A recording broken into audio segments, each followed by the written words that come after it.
Hey Tobin, I got your message about number 8. All right, so thought it through. It says use any problem-solving strategy to solve the problem, meaning that you kind of have to figure it out as you go.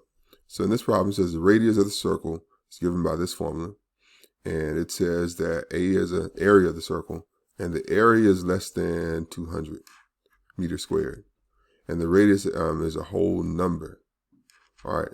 It was calculated by using 3.14 for pi. What are the possible areas of the circle? They gave you a good clue. For one, r has to be a whole number.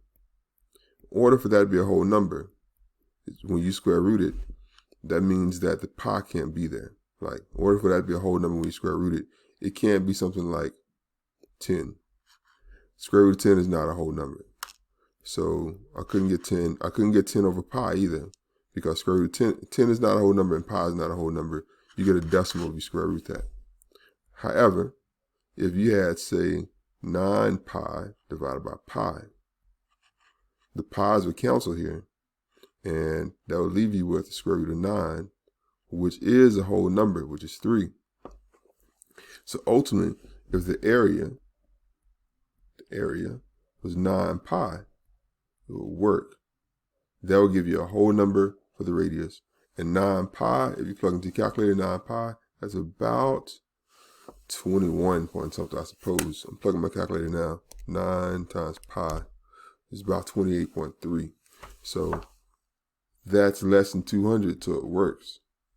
So I just know, given that information, the radius, or the area of the circle could be 1 pi over pi, because that's going to reduce to a whole number. Square root of 1 is going to be a whole number.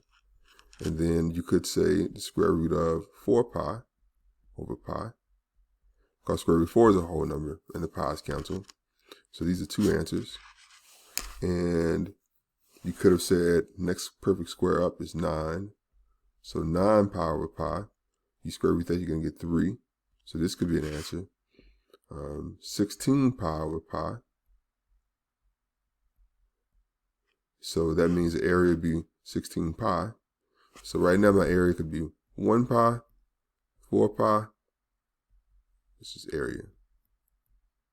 Could be 1 pi, 4 pi, 9 pi, 16 pi.